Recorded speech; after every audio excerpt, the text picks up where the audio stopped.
Greetings, and welcome to the Multiverse Lounge. In today's episode, we'll be discussing the annual return of Guild Wars 2's Super Adventure Box. For those of you that may be unfamiliar with what that is, let's give you a little backstory. Starting in 2010, ArenaNet would celebrate April Fool's Day with something fun. It started out with some comedic patch notes or fictional in-game news.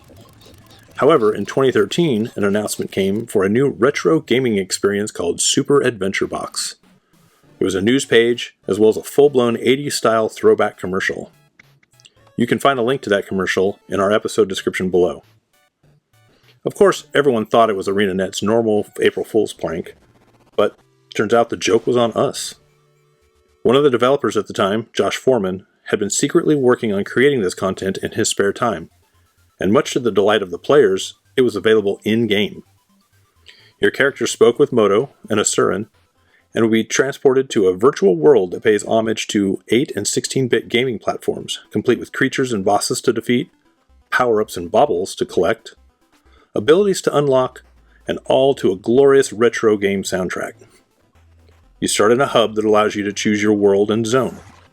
This hub also has a part jumping puzzle, part timed race minigame for some added extra content. At the start of story mode, Lord Vanquish kidnaps the princess, and it's up to you and your group to battle through the various worlds and zones for a rescue mission. Super Adventure Box started out with a single world with 3 unique zones, but over the years it's added more fun-filled levels to explore. ArenaNet also added some variations to the levels in the form of normal/story, exploration, and tribulation modes. Normal is exactly what it sounds like. You make your way through the levels with minimal guidance in an attempt to reach the end. Exploration mode, originally called Infantile mode, holds your hand through each level by providing you a clear path to take via smiling clouds and rainbow paths that take you through many of the puzzles and mobs. Your loot at the end is decreased, but it is helpful if you're trying to find your way through. Tribulation mode turns the difficulty level up to 11. There are only certain places you can walk, jump, and stand as you try to navigate the maps. One wrong move and you die instantly. This mode is extremely challenging and not for the faint of heart, or quick-tempered.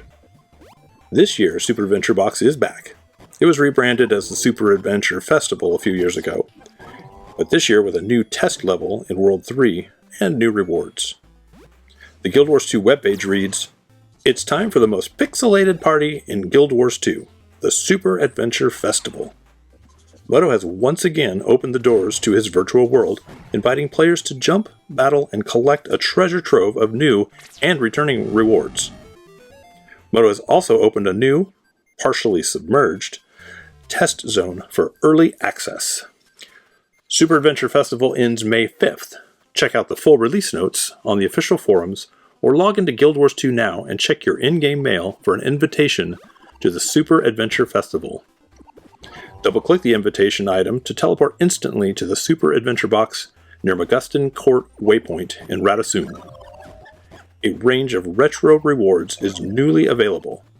In addition to returning awards, adventurers can earn a powered vest, a plush S backpack, the Forged Light Weapons set, a mini Super Red Ooze, and a retro-forged longbow, focus, and greatsword.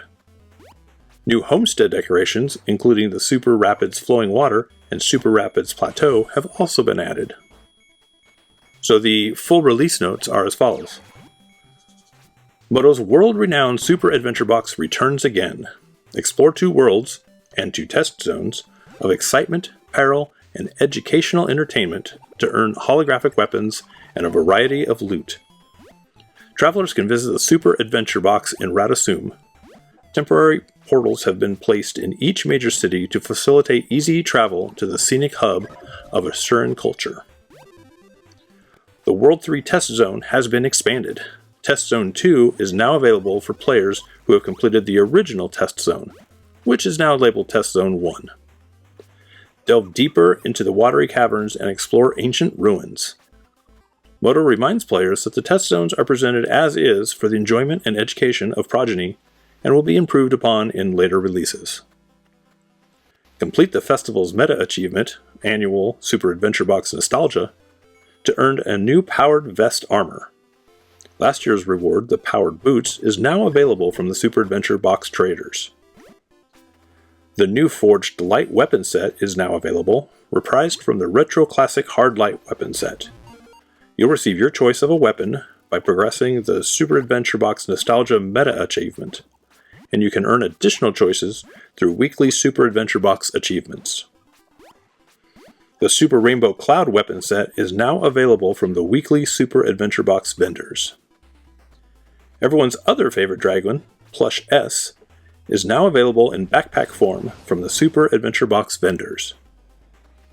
New weapons have been added to the Retro Forged series.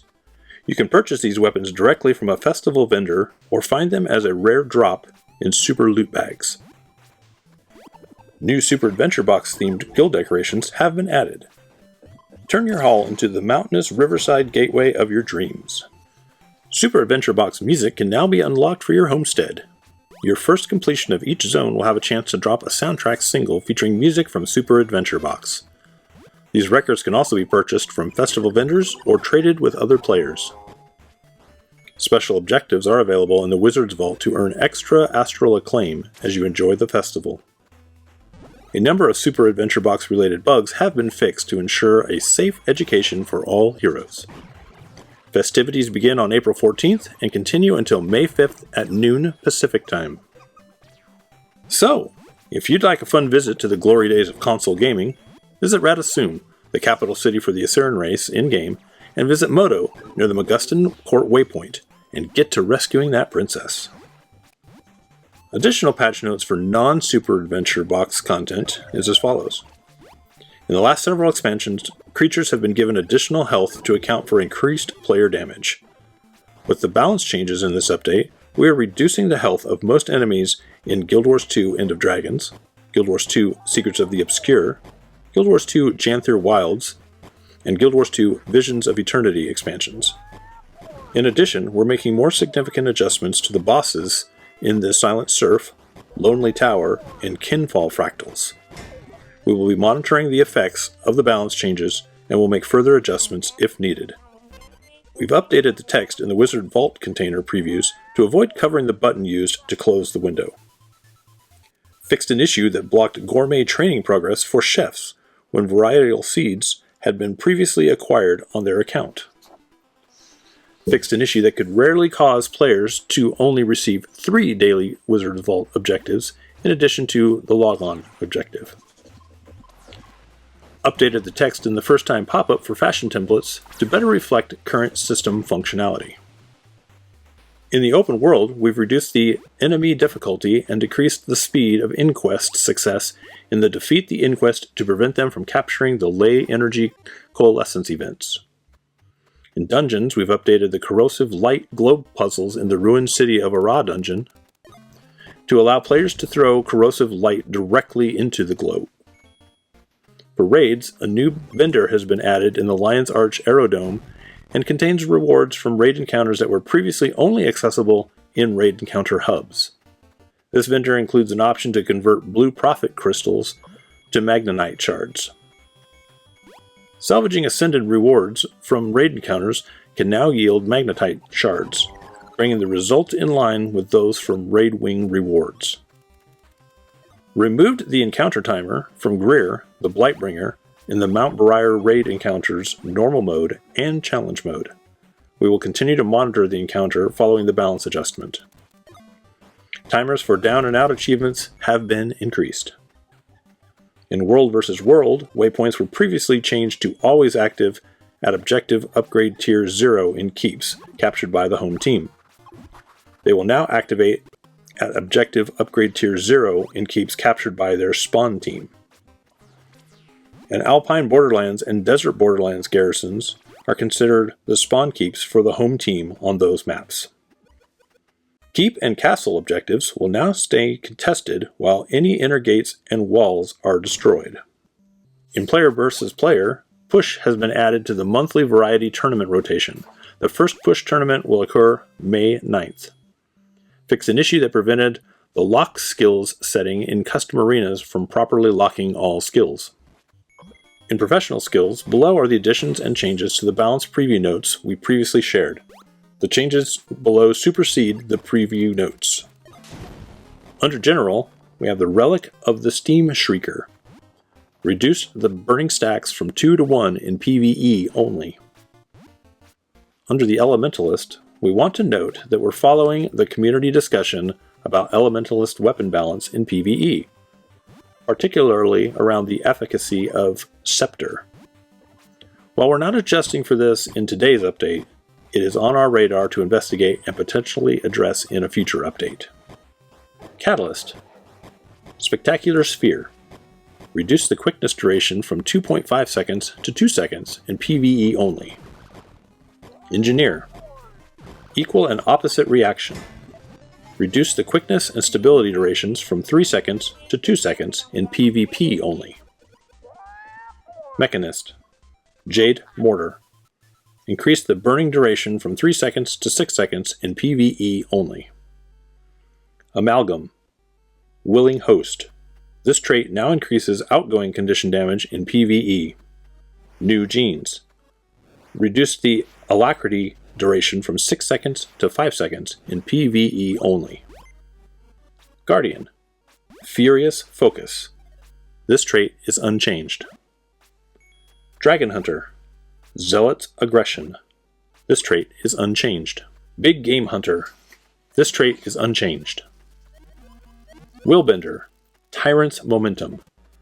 Reduce the condition damage bonus for each stack of lethal tempo from 2% to 1% in PvE only. Luminary. Shining Spin. Reduce the power coefficient from 1.05 to 0.8 in PvP only. Empowered Armaments. Fixed an issue that caused Luminary's Blessing to grant a small damage increase with this trait equipped. Mesmer. Mirror Blade. Increase the power coefficient from 1.5 to 2.5 and increase the damage reduction per bounce from 15% to 80% in PvE only. Virtuoso. Mental Focus. Reduce the damage increase from 10% to 5% in PvE only. Necromancer. Harbinger. Wicked Corruption. Reduce the critical strike damage increase from 12.5% to 10% in PvE only. Ritualist. Essence Blast. This skill is unchanged. Splinter Weapon. Reduce the power coefficient from 0.35 to 0.25 in World vs. World, and from 0.5 to 0.4 in PvE. Explosive Growth. This trait is unchanged. Lingering Spirits. Reduce the damage increase from 7% to 5% in PvE only. Ranger. Druid. Blood Moon. Reduced the bleeding duration from 5 seconds to 4.5 seconds in PvE only. Revenant. Otherworldly Bond. This skill no longer increases outgoing strike damage. Abyssal Chill. Reduce the torment duration from 4 seconds to 3 seconds in PvE only. Conduit. Beguiling Haze. This skill is unchanged. Twin Moon Sweep. This skill is unchanged. Release Potential. Mesmer. Reduce the torment duration from 6 seconds to 3 seconds in PvE only. Hex Eater Vortex.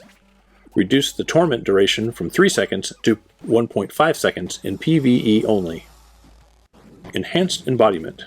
Reduce the Cosmic Wisdom duration increase when invoking legends from 5 seconds to 1 second in PvE only. Thief. Unload. Reduce the power coefficient from 0.45 to 0.42 in PvE only. Twilight Combo. Reduce the power coefficient on initial hit from 1.5 to 1.0 in PvE only. Warrior. Stalwart Strength. Reduce the damage increase from 12.5% to 10% in PvE only. Leg Specialist. Reduce the damage increase from 10% to 5% in PvE only. Burst Mastery. Increase the burst damage increase from 7% to 15% in PvE only. Alright, well that about wraps things up. little information on the Super Adventure Box and what you can expect there, as well as some general patch notes from the upcoming balance patches. I really appreciate you stopping by today and joining me for this episode of the Multiverse Lounge. In closing, I'd like to let you know about a podcast that I found, hosted by Winkari, called The Journey, a Guild Wars 2 podcast. You can find that on Apple Podcasts, Spotify, wherever you get your podcasts. Wonderful show, excellent production value. If you like podcasts and you like Guild Wars 2, definitely check this one out. Thanks again for joining me, and we'll see you next time on the Multiverse Lounge.